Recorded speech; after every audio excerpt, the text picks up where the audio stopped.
Hi, I'm David with EV World News. We're talking about electric vehicles, green energy, and the stock markets. And I'm back today with our founder and chief editor, Bill Moore. How's it going today, Bill? And beginning novice mead maker. Let's add that to it now. There we go. Yeah. Well, I was at a workshop this weekend, which I wrote about. You can read the article because I kind of tracked my mileage going down and back and so on. But there was a gentleman there that is a nationally recognized judge in mead making competitions, who was sort of the instructor of the workshop.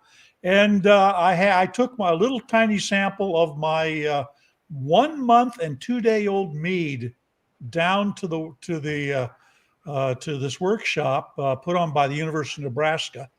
I got, there's a scoring system that they use from 20 to 50. I think it's actually lower, but they generally don't go below 20.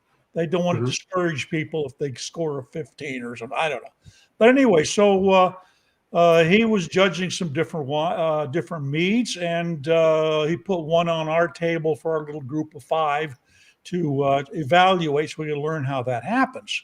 And he came back and sat down and ran the tests and sniffed and tasted and so on, and he gave it a 30.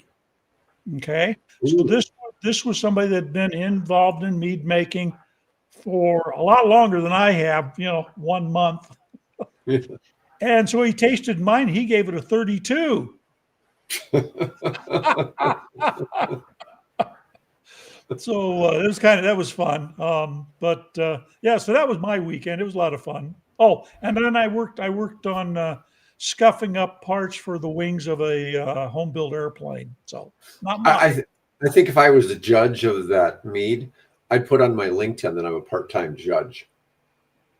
Part-time judge. Yeah, a part-time judge. That really throws people off, right? Yeah.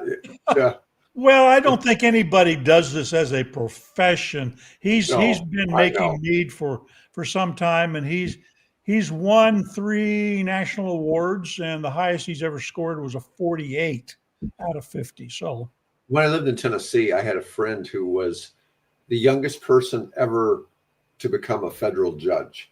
And I used to ask him if he got to judge beauty contests or anything like that, because it'd just be kind of like off the wall. Right. Last week, I was told to call somebody and said, "Hey, this guy's a judge," and so I was, teasing him about it. But he goes, I guess was it Troubled Times wants us to move on to EVs, we'll get on to EVs.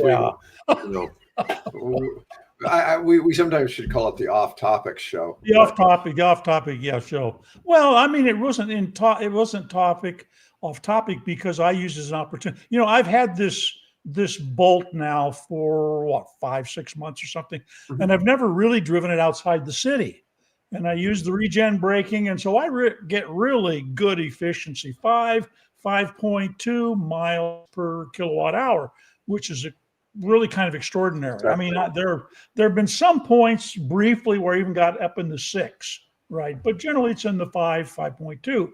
So this was my first opportunity to drive it at highway speeds, for 80 miles round trip, and measure it. And darn it sank to 3.4 instead of my 5.2, which I found a little discouraging, but not really, because at even that rate, it's still 118 miles per gallon equivalent. Try that with your SUV. Yeah, there you go. All right. Well, and the other one more thing. And what did that trip cost me? At OPPD utility rates, it cost me $2.13. What if the magnets get wet? Hey, it was raining and that car worked perfect. So not to worry, there are troubled times. Yeah, I'm not sure what's supposed to happen if an EV gets wet. Nothing. What we do know, don't take your EV out into salt water.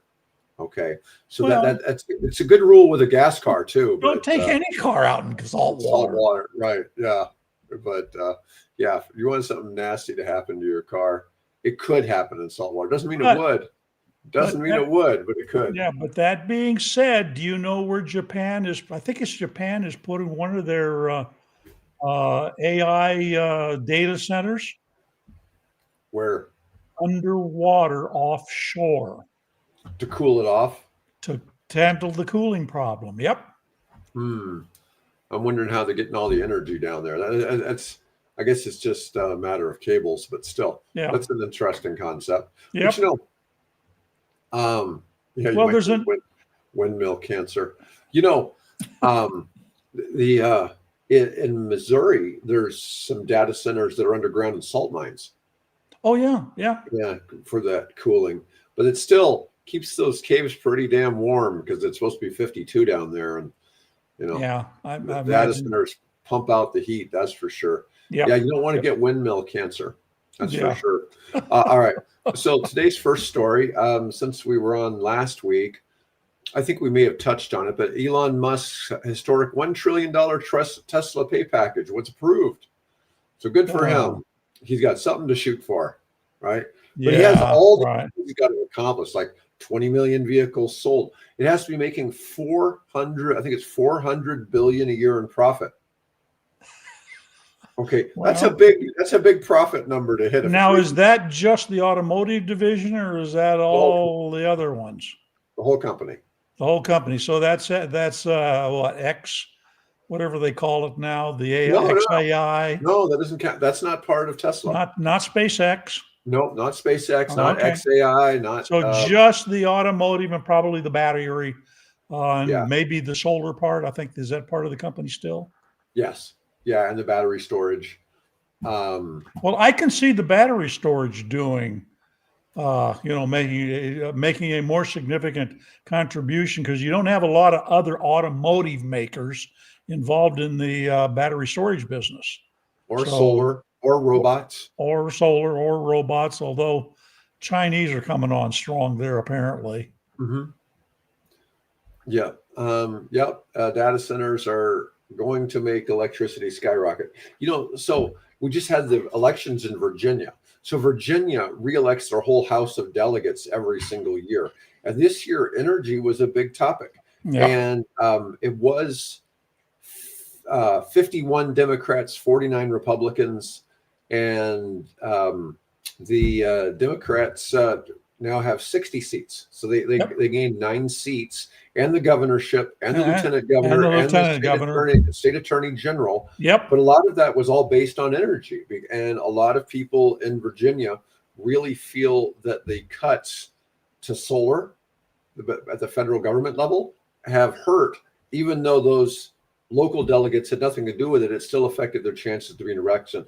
This election in Virginia was considered to be an energy election, because 15% of the world's data centers are in Virginia specifically. Wow. Yeah, well, you got DC, and you got the Navy base down in Norfolk, and but you've got all kinds of first companies really on the internet. Had a lot of their headquarters there. Like I was mentioning, AOL, and so. That's a big difference. But anyways, back to Tesla. He has so it had 75% support. 75% of shareholders voted for it. But and it says like it could make Musk the world's first trillionaire if performance targets are met. But he has to 6x the revenue. I don't know how big the 400 billion was in terms of increasing their profit, but some of the numbers are just fantastical as to what. Yeah. So what are the odds that he'll make that and he'll be the first trillionaire? I don't know. He'll whether they do that or not, he'll probably be the first trillionaire anyways. You want him or Larry Ellison. Yeah. Or Oracle. Yeah. Yeah. And so something related to AI. Larry has been big in computer software, and then cloud storage, and cloud storage has turned into AI storage, right? And it just keeps getting bigger. So you just you don't know for sure, but one of them, or maybe Sam Altman. OpenAI is certainly worth a lot of money. I don't know what percentage of OpenAI Sam Altman owns, but they'll probably be $1 trillion company soon. Yeah. Did you see, by the way, did you see that he wants his money refunded that he put down for the second generation Roadster? Yes. I And think then, that was, and then do you know who approached him and said, "Hey, why don't you buy our Roadster?" You remember our friends at Longbow? oh, did they? Yes. Oh, that's funny. I wonder if he did. I haven't heard. I don't know. I haven't seen anything on it. I've noticed that our videos about Longbow have been getting more views recently. Good. So, Well, so that's what, maybe that triggered that. absolutely, yeah. Yeah. So because I thought that was kind of interesting. It's like, why are people watching these? Yeah. It's kind of Well, it's just kind of because random. Longbow reached out to him and said, "Here, we'll sell you one of our cars." So, Yeah, it's they were good guys, and of course they were with Tesla, but that is kind of funny. I mean, it's a good little marketing play for them if you can get tied into Sam Altman. yeah, absolutely. All right, so Rivian. Rivian stock surges 25% on strong Q3 results. We're showing them at $17 in the scrolling chat thing Oh, just widget. okay, Yeah, yeah. and Yes. yeah, and My the question paltry is, $300 worth of shares is growing. yep, there you go. Is a rally to $30 possible? Well, I'm sure it will. I'm sure it will. I hope so. That'll be great. Rivian's quarter. That will triple my original investment if it does. Rivian's Q3 revenue jumped 78% year over year to 1.56 billion, exceeding expectations. They achieved gross profit, not net profit, gross profit, just meaning the profit for overall from the units, not taking the company overhead into factor, Right. was $24 million. Okay, which that's still something, right? That certainly doesn't cover their company overhead. Oh, no, But no. Forbes Go ahead. Forbes analysis suggests stock could reach $30, 2 times current levels, if the company successfully launches its mass market R2 SUV in 2026 at approximately 45 grand, with potential revenues reaching about 13 billion by 2028. Yeah. And part of that is, can they actually launch that car at $45,000? Right. Okay, that's the kicker, because we really thought the Volvo EX30 was going to hit the US at what, 35,000, and it ended up being a $45,000 SUV. So Yeah, it's to be seen, of course. I mean, I hope so. That I like that. It looks like the R2, R2, actually better than the original ones. So we shall see. I mean, the R1 really looks. You look at it, you think, is that a Range Rover? But a Yeah. lot of vehicles look Range Rover-ish Yeah. nowadays. Yeah. So it's not. I can't really point fingers like at Rivian, because the Ford Bronco, for a while, the original Ford Explorer, kind of, not the original, but the Explorer's model that came out, I think, in 2011, Right. kind of looked that way. You could tell And there you've was got some you've Range got Rover this, influence. yeah, and you've got the Scout coming out here shortly. Yeah, another one. Yeah. All right. So while the news is good for Rivian, Lucid cuts 2025 production forecast amid supply challenges. They lowered their forecast to 18,000 vehicles as supply chain issues persist, which, they were making like 1,500 vehicles a couple of years ago. Okay. 18,000 doesn't seem like the end of the world, right? Q3 deliveries rose 47% to 4,078 units. But the company continues to face challenges with Gravity SUV production ramp up. But the fact that the Gravity SUV is happening is a big deal. Tariff costs hit $54 million in Q2 alone, while the elimination of federal EV tax credits creates additional headwinds for both Lucid and Rivian. Yet, they're going on. But let's see. Musk is just a branding person like Trump. Yeah, I don't disagree with that. That's a lot of why people get paid to represent things is because they have their own personal brand. It's hard really to become. Well, how many millions of people does he have on X now, that follow him? So yeah. um yeah, it makes I don't know. It's crazy how many people follow him on X. All right. Trump's anti-EV policies make gas cars more expensive. Yeah, I thought I would post that one. That's an interesting one. Yeah. Elimination of the $7,500 federal EV tax credit is creating a double-digit % headwind to industry volumes, according to Goldman Sachs. Tariffs on auto parts from Canada and Mexico adding a couple $1,000s per unit to EV costs, but they're doing that to gas cars too. Elimination of fines for failing to meet fuel efficiency rules hurts EV makers who sold credits to offset penalties. RIVN's credit sales dropped from 300 million to 160 million. But at the same time, it's driven the average price for a gas car. I think it just broke 50,000.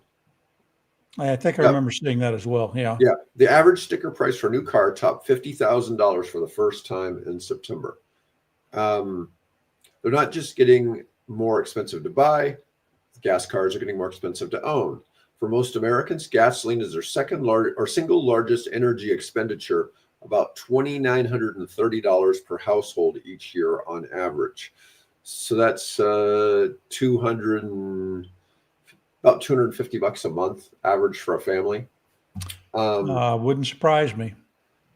It was interesting that I was talking when I got to this workshop down in Nebraska City. The car just pulled in ahead of me was a Prius vintage 2009, like mine. I don't know exactly the year, but so I was asking the gentleman how he liked it and so on. And, how did he use it? And he said, well, apparently I gathered they live somewhere outside of Omaha, and his wife uses it to commute to, I guess, somewhere in North Omaha, I think he told me. And he said, I said, well, should be saving gas on it. And he says, well, not really. He says, because, she's driving on the interstate at high speeds, and you can't take advantage that much of the auto stop start function in a Prius, right? The only real advantage of saving gasoline in a Prius is when you pull up to a light and the engine turns off and you're not burning gas.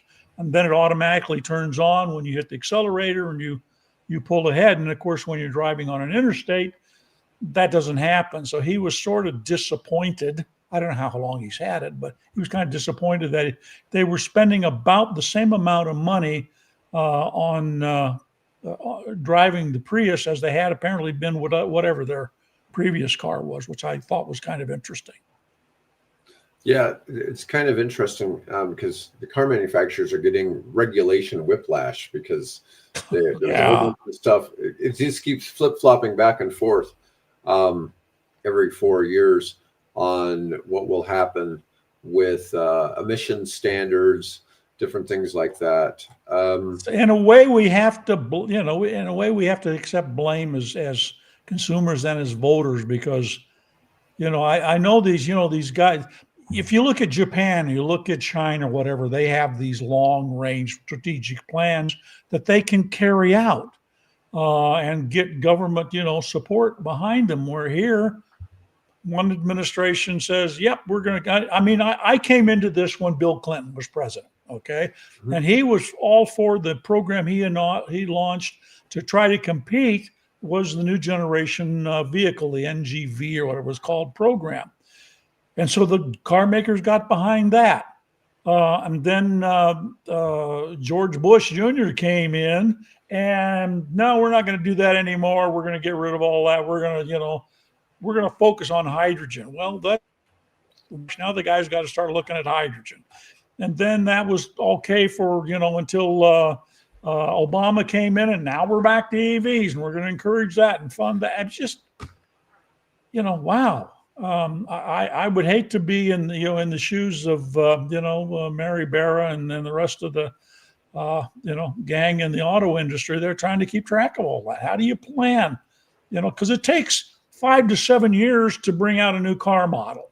By the time you do all of the design and verification and manufacture, setting that all up, and then you got every 4 years, there's like you say, a whiplash.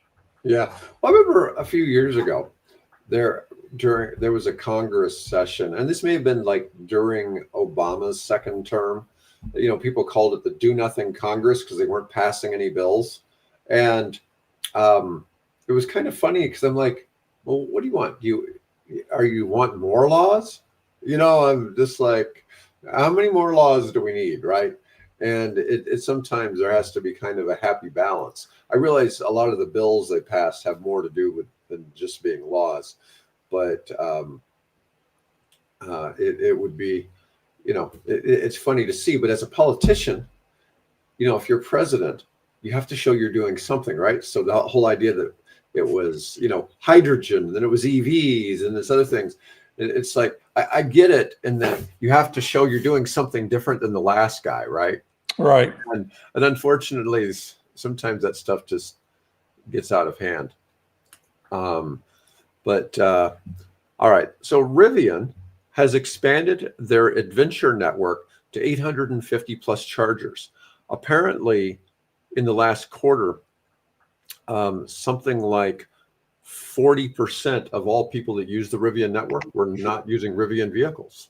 So they're getting significant use from other brands on their charging network. Well, that's a good thing. Good for them. Yes. Well, that's what we want, right? We want to. That's really what. Yeah. Companies sharing their charger network, and they don't have any near us. No, they're generally out west. Like I said, I'm intrigued by the Southwest and the potteries and the various cultures, native cultures that inhabited that area, and how they did what they did is just amazing. So yeah, so if I were doing that and I were Rivian, I'd probably want to start in some. And if you look at where the national parks, most of the national parks are visited, it's either West Coast or East Coast. There's not a lot of heavy traffic, the public citizenry visiting national parks in the center of the country. You can see that from that map. Right. It's all West Coast and East Coast. So these are mostly in national parks. Yeah. Yeah, well, I guess that explains it. We don't have I don't know. We probably have a national park somewhere in Nebraska. I just never. I think we only have a national forest. We also have the national grassland up around Shadron, but we don't have any officially designated national parks like, Yosemite and Grand Canyon and, those types of things. Because we don't have those kind of, we have interesting stuff here. The Ashfall State Park and the other prehistoric sites out in western Nebraska. What is that one? I can't think of it just right at the moment. But we've got some really interesting stuff here. It's just they're state parks and they're not on the same level as you would find with. I think the closest one possibly is up in North Dakota. The National Badlands or something like that. Let me see. And that's down in Arizona. Yeah, Saguaro, yeah. So Rivian has both the CCS1 and NACS connectors on their chargers now. Oh, good for them. Of course, again, they don't have, 850 is still a significant number, but it's not like how many thousands does Tesla have? They don't have to change theirs. Oh, okay, hold on. So they started doing this in July. They only 2% currently have the NACS on them so far. Okay. But they are adding it to them. So it will roll out across the network. So the network is in the best position to seamlessly support all types of electric vehicles. They don't have CHAdeMO. Well, why don't they have CHAdeMO? Because it's just the one car, right? Because it's just the one car. And I don't know, is the CHAdeMO still on the new Leaf? No, I think they've switched to NACS as well. Yeah. Yeah, I mean, it's just been Nissan on the I mean, Chatamo. the Chatamo was a good idea. That was fast charging. It's just it never caught on here. All right, Bill, I saw you brought up another article about the EV1. And so, This is a great video. This guy did a lot of research into how come this car escaped being crushed, and can GM actually enforce their loan? I think you called it because they loaned. Basically what they did is, we're going to loan this out to educational institutions, and you can't restore it, you can't make it drivable again. It's just there for educational and static exhibition purposes. So he goes into, how did this one car, VIN number 212, how did it escape being crushed in all, all of the other 1,000, he gave the numbers, like a little over, I think like 1,100 EV1s that were built, all but like 40 of them were crushed. How did this one end up avoiding the crusher? It's a fascinating, he really did an interesting research on this to explain all the legal things in and out of how this car, probably GM does not have any legs to stand on to claim this car. yeah, that one's it is just kind of fun to see that, right? One of the first electric vehicles, and this is from the 90s. Late 90s, yep. Yeah. And this was one of the first, like I said, it's VIN number 212. So it's an extremely early, early version of the car. All right. So India manufactures solar panels. Adani, the guy that Trump pardoned and wind turbines. Yes. Well, they have shipped 15 gigawatts of solar modules so far. So that's pushing. I've got two India articles today, and that was one of them. Adani Solar has shipped 15,000 megawatts or 15 gigawatts of solar modules across domestic and international markets, becoming the first and fastest Indian manufacturer to achieve this feat. 5,000 megawatts exported, 10,000 megawatts deployed within India.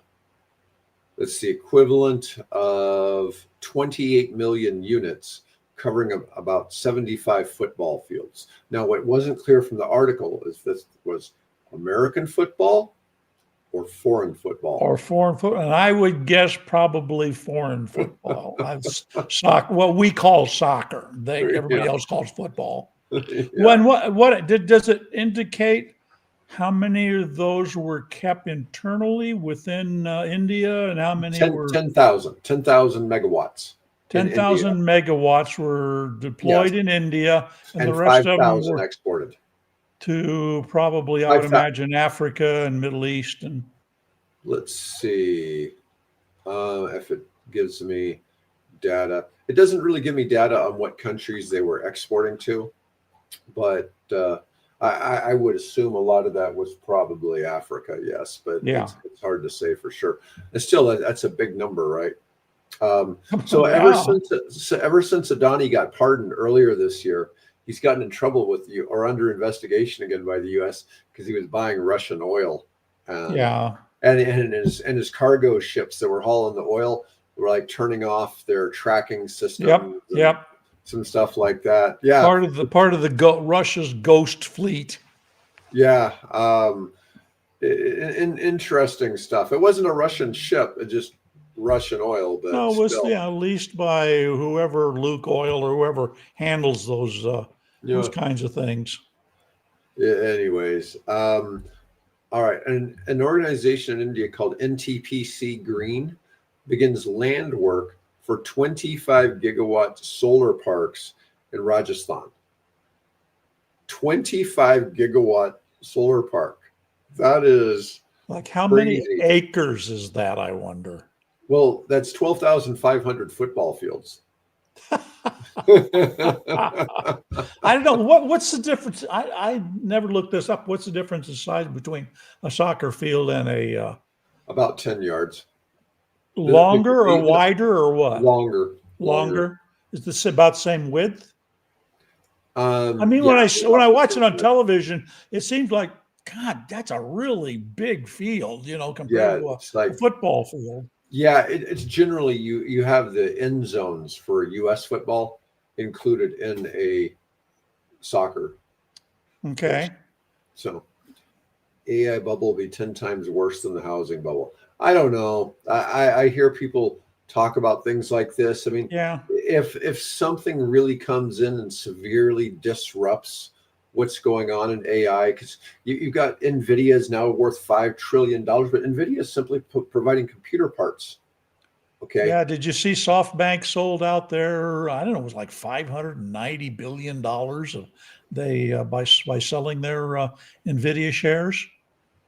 I guess time to cash out, right? Time to cash out. Yeah. Yeah. It's really hard to speculate what's going to go on there. It's like me looking at the nuclear stocks. I've been following the nuclear stocks for long enough now that I'm really starting to notice patterns. We don't have ASPI up, but ASPI is one that it seems to drop down to the high $8 range and Right. then go up to the low $12 range. And right now, it's just about to drop back into that $8 range. And it's like one of the things, like when it goes below 9, it looks like it's probably a good idea to buy. Yeah. Ride it till it gets past 11, unload it, and then wait for it to come back down again. It's just like Right. Oclo on here.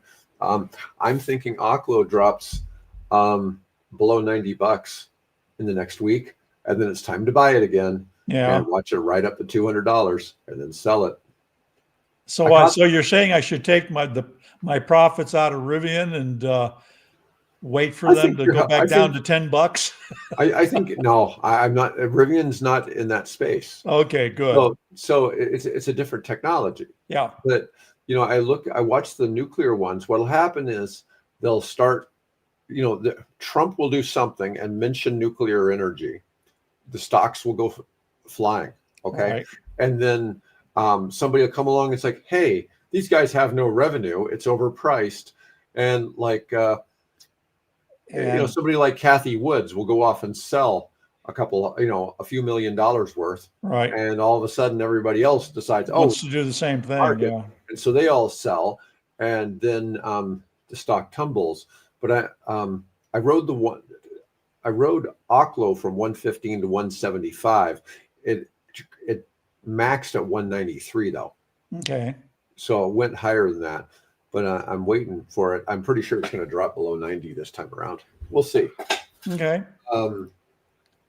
If you remove gains from AI, the economy grew by only 0.1% last quarter. So, Matt, this is kind of interesting. In the venture capital space, it's very difficult to raise money for anything that is not AI related. Nobody wants to invest in anything else. Okay. Yeah. They'll invest in real estate or some other things, but as far as good ideas or whatever, nobody really wants to go after something if it's not AI.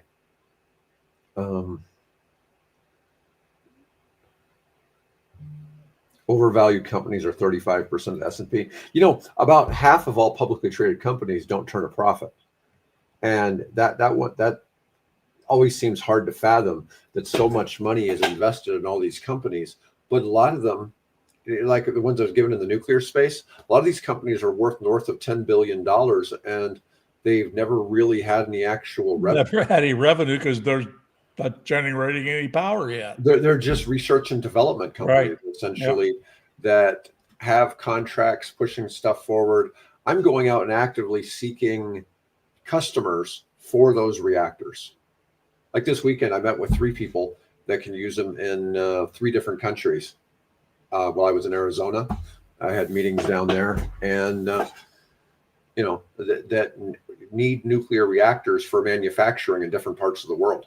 Yeah, but I should add that I just posted a story over the weekend where, and I don't remember who, it's Forbes or Fortune or somebody, Wired, someone pointed out that we still haven't solved the age-old problem of what do we do with the waste. I've got that handled. I've got a technology that's going to get rid of 99% of nuclear waste. You personally? No. My company, we're going to invest heavily in this technology. Okay. It, Good. it'll What take. how do you detoxify it, or do you just So simply here's what it's doing. recycle? So what it's doing is it's allowing in the specific technology, it's taking the uranium and burning it for 25 years versus 6. Okay, which is part of it. That's a real simplified explanation. Okay. But it's taking the half-life of the uranium from 10,000 years to 150. Oh, okay. So you're using more of the radioactivity Yes, than we're currently able by to do. far more Oh, effective. interesting. But right now in France, they're able to take. ASPI dropped to $8.68. It's on our thing, so it's actually Oh, okay. that's a reasonable number to enter that stock at. Okay. I'm not giving You you want advice. you want to Just give saying. put a call to your broker, or? Yeah, I will after this. I can just go on Think or Swim. Okay. Anyways, but the United States requires all nuclear waste to be stored on site beside the nuclear reactors. Right. So every nuclear power plant in the United States has a nuclear waste pit where they store their nuclear waste. That Okay? direction from where I live right now. Yeah, there you go. In France, they recycle and can use up about 75% of that nuclear waste and reuse it. Okay. The United States doesn't do this yet. ASPI that I'm pointing on here, they're Right. one of the companies that they buy spent nuclear fuel, reprocess it, and resell it. And they're making the new generation of TRISO nuclear fuel that 4th generation reactors are going to require. Okay. So that's Where are they doing this? South Africa. Oh, okay. They're on the New York Stock Exchange, but they're a South African company. Technically, or by way of myth, Mhm. their very first nuclear reactor reactions took place in South Africa Mhm. some hundreds of millions of years ago. Did you ever look at that? I've seen some things where it looks like nuclear reactions happened in Yeah, some maybe places. some type of natural. I mean, obviously, well, I don't know. Maybe there was an advanced civilization here 100 million years ago. Who knows? But yeah, so that seems appropriate that you do it down there. Yeah. And Matt, I do stuff I'm starting to do stuff more in the, not just nuclear, but in the power space. Right. I'm doing some things with other types of energy too. I'm looking at working on municipal solid waste and some other things to provide power to customers before we're able to provide them nuclear energy. Right. So have you seen my story on combining vertical solar and bees? No, and bees. No, I wasn't expecting bees on my You bingo. weren't expecting. Now we know that agrivoltaics is basically what you have solar panels and you grow in grass under it or whatever, and you have sheep or goats, and in some cases even cattle that are that are grazing that ground, and you're also generating power and so on. So as a result of not only was I measuring the energy usage of my bolt, I came up with an idea. Why don't we take and combine vertical solar and its advantages and honeybees, right? Instead of sheep, you have a whole field of wildflowers and you have bees. Then the flowers are planted so that there's always something for the bees to pollinate. And so you take that energy, or you take the honey, and then you take half of that and you can sell it retail, for $4, $5, $6, $7, probably close to $7 or $8 a pound, because it's all organic in that sense. But then you take the other half of the output of this, and this is just an acre area, okay? And you take that single acre area and you take half of that honey and you convert it into mead, right? And you sell the power with a power purchase agreement for 20 years to like OPPD, for example, and it will generate 605 gigawatts. I forget now, but it's in my LinkedIn article, but you're generating a lot of energy. And because the panels are vertical, they generate more stable power year round than the traditional, sloped panels at, latitude plus 15 degrees. And yeah, there we go. We can call it electric honey. Okay. And when you combine the power and you combine the honey, either sold retail or converted over into mead, which is I'm involved in and learning a lot about, that 1 acre, if I were to plant that in typical row crops, corn or soybeans, I would lose money. Mm-hmm. But if I plant it the way I've been describing here, that 1 acre will generate as much as $345,000 over that 20-year period of time. Wow. 1 acre. Yeah, guess what business I'm going in? No. There you go. Yeah, but don't you think it would make the honeybees ornery? Well, that's some ornery bees. Ornery or honorary? Ornery. They're angry. Make them angry. Oh, the Africanized bees. No, I'm not saying to make them Africanized. I'm just saying it'll make them angry. Oh, that's some angry bees. No, you want it. Well, if you give them, plenty of wild clover and different black-eyed Susans and all the different kinds of wildflowers that were native to Nebraska. Okay, that's what we're talking about.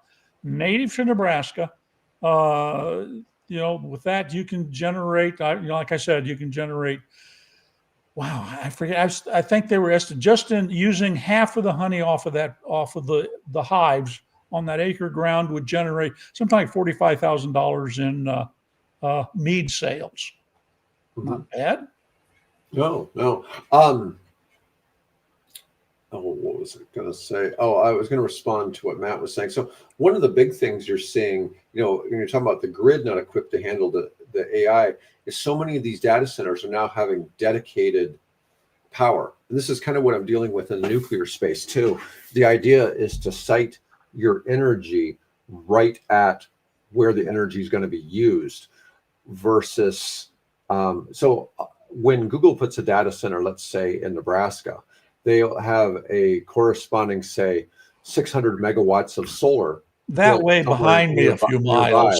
But the solar may be out somewhere in western Nebraska where it's nowhere near the data center. Right. But so what'll happen is the power company and Google will do some type of trade-off to make that work out. But right now in the whole world, all gas turbines for LNG energy production are sold out till 2029. People are actually occasionally selling their position in line with the manufacturer. Yeah. Burners that normally go for 25 million a piece are selling for upwards of 65, 70 million dollars each on a flip right now. Okay. So there's massive money being on it. The XAI data center in Memphis has 14 of those gas turbines in downtown Memphis. And the neighbors are not happy. No, they're not. I'm not familiar with FLNG, but I'm sure it's a natural gas, the name like that. Probably Florida natural gas. Yeah. Well, I was thinking, FLNG, LNG. So it's probably effing LNG. No, but like FUV, the effing utility vehicle company, they went out of business. That they went out of business quietly though. Nobody really complained. Nobody noticed. Yeah. Nobody noticed they went out of business. So what's happening is I'm looking at ways to provide power to specific customers, not the power companies, but the specific customers, as opposed to selling into the grid. So more microgrid type of arrangement. Yeah, off-grid, microgrid, and then our excess we might sell to the grid. Yeah. But Yeah, so that's what's kind of happening is, as opposed to the data centers, they're trying to get all of these nuclear facilities reopened to ship power to their data centers, but in reality, they want to have their own power that's dedicated to them. Anyways, Bill, that's all I've got for today. Okay, so let me just add one more thing Okay. before we ring off here. I had the opportunity last week to interview a gentleman called Eric Moyer. You can read that. That was an interesting thing. We took him over to the local park here. I sat him down. Beautiful fall leaves, gorgeous day. Had him, made video, and then discovered after he drove off that I never got a piece of the audio. Great video, but no audio because the new wireless microphones that I had purchased specifically for this event, I forgot to turn on. Oh, well, you know. But anyway, you can read the results of the interview on the website. So he's forgiven me. No. He's running. Yeah, I should admit, I interviewed him because he's running for Congress for the 1st Congressional District in Nebraska, which I hope he wins, but Nebraska's pretty strongly red state. But what's interesting about it is he drives a 2025 Jeep Wagoneer S, which is Jeep's very first all-electric SUV. Oh, and the reason he bought it, it's his wife's car, but the reason he bought it is because it's so much cheaper to drive because it's electric and because it has roughly 300 miles range. He can pretty well drive it all through the district, which basically stretches from the northern border of Nebraska to the southern border, and then west to like sort of Grand Island, that area, except for that little piece immediately around Omaha. That's District 2. But he's got the rest of that. It's like 650, is it 1,000? 6,500 square miles, and something like about 650,000 residents. Yeah. So I tried to make when you said 650. You're starting to say 650,000, but it's it's surprising. Populated. It includes Lincoln, Fremont, Columbus, that area. So it's a fairly large thing. But yeah, he says the reason I do, he says I can drive so much cheaper on this and go. He said I already got 8,000 miles on this thing going out. So it's an interesting interview. It was fun sitting down and talking to him, and then to discover, to my chagrin and embarrassment, that I did not turn on the microphone. So I hastily wrote up a print article for it. So anyway, that's enough. We can ring off. Thanks for everybody. Thanks everyone for watching. I'll be back tomorrow with our engineer, Mike Herzog.